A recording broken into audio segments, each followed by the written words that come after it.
Y aconteció que mientras Apolos estaba en Corinto, Pablo, habiendo pasado por las regiones superiores, vino a Éfeso, y hallando a ciertos discípulos, les dijo: ¿Recibisteis el Espíritu Santo cuando creísteis? Y ellos le dijeron: Ni siquiera hemos oído que hay Espíritu Santo. Entonces les dijo: ¿En qué, pues, fuisteis bautizados? Y ellos dijeron: En el bautismo de Juan. Y Pablo les dijo: Juan bautizó con el bautismo de arrepentimiento, diciendo al pueblo que creyesen en aquel que vendría después de él, esto es, en Cristo Jesús. Cuando oyeron esto, fueron bautizados en el nombre del Señor Jesús.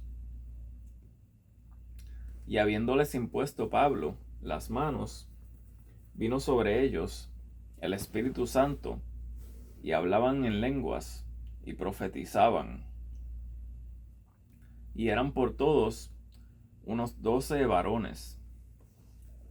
Y entrando en la sinagoga, habló con denuedo por espacio de 3 meses, disputando y persuadiendo acerca del reino de Dios. Pero cuando algunos se endurecieron y no creyeron, sino que maldijeron el camino delante de la multitud, él se apartó de ellos y apartó a los discípulos, disputando cada día en la escuela de un tal Tirano. Y esto fue hecho por espacio de 2 años, de manera que todos los que habitaban en Asia, judíos y griegos, oyeron la palabra del Señor Jesús.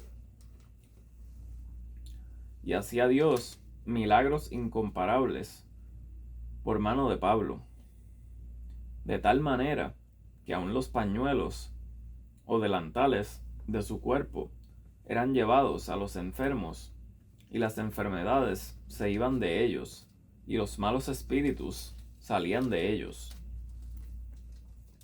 Pero algunos de los judíos, vagabundos exorcistas,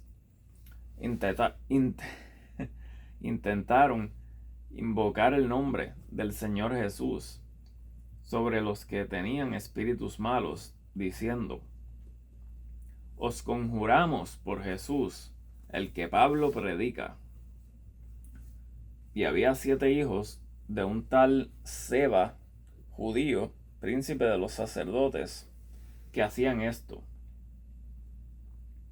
Y respondiendo, el espíritu malo dijo: A Jesús conozco y sé quién es Pablo, pero vosotros, ¿quiénes sois?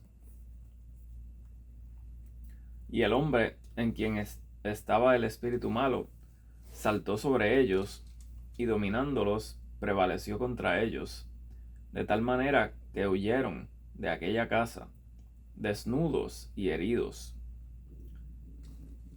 Y esto fue notorio a todos los que habitaban en Éfeso, así judíos como griegos, y cayó temor sobre todos ellos, y el nombre del Señor Jesús era magnificado. Y muchos de los que habían creído venían confesando y dando cuenta de sus hechos. Asimismo, muchos de los que habían practicado la magia trajeron sus libros y los quemaron delante de todos, y contando el precio de ellos, se halló ser 50,000 piezas de plata. Así crecía poderosamente la palabra del Señor y prevalecía.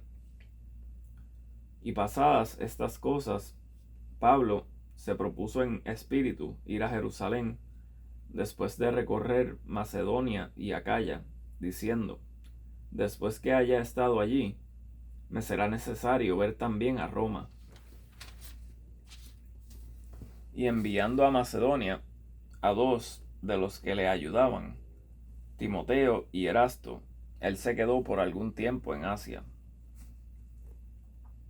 Y en aquel tiempo hubo un alboroto no pequeño acerca del camino, porque un platero llamado Demetrio, que hacía de plata templecillos de Diana, daba a los artífices no poca ganancia, a los cuales, reunidos con los obreros del mismo oficio, dijo: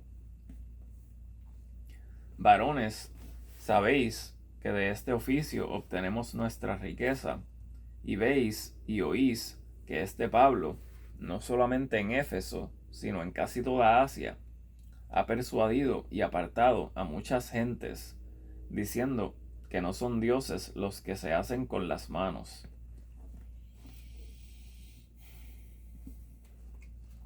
Y no solamente hay peligro de que este negocio se nos deshaga, sino también que el templo de la gran diosa Diana sea despreciado y venga a ser destruida su majestad, la cual adora toda Asia y el mundo. Y oyendo esto, se llenaron de ira y gritaron, diciendo: grande es Diana de los Efesios. Y toda la ciudad se llenó de confusión, y arrebatando a Gayo y a Aristarco, macedonios, compañeros de Pablo, a una se abalanzaron al teatro. Y queriendo Pablo salir al pueblo, los discípulos no le dejaron. También algunos de los principales de Asia, que eran sus amigos, enviaron a él rogándole que no se presentase en el teatro. Unos, pues, gritaban una cosa y otros otra, porque la concurrencia estaba confusa, y la mayoría de ellos no sabían por qué se habían reunido. Y sacaron de entre la multitud a Alejandro, empujándole los judíos. Entonces Alejandro, haciendo señal con la mano, quería hablar en su defensa ante el pueblo. Pero cuando supieron que era judío, todos a una voz gritaron casi por 2 horas: grande es Diana de los Efesios. Entonces el escribano, cuando hubo apaciguado a la multitud, dijo: varones efesios, ¿qué hombre hay que no sepa que la ciudad de los Efesios es adoradora de la gran diosa Diana y de la imagen caída de Júpiter? Y ya que esto no puede ser contradicho, conviene que os apacigüéis y que nada hagáis precipitadamente, pues habéis traído a estos hombres sin ser sacrílegos ni blasfemadores de vuestra diosa. Que si Demetrio y los artífices que están con él tienen pleito contra alguno, audiencias se hacen y procónsules hay, acúsense unos a otros. Y si demandáis alguna otra cosa, en legítima asamblea se puede decir, porque estamos en peligro de ser acusados de sedición por esto de hoy, no habiendo ninguna causa por la cual podamos dar razón de este concurso. Y habiendo dicho esto, despidió la asamblea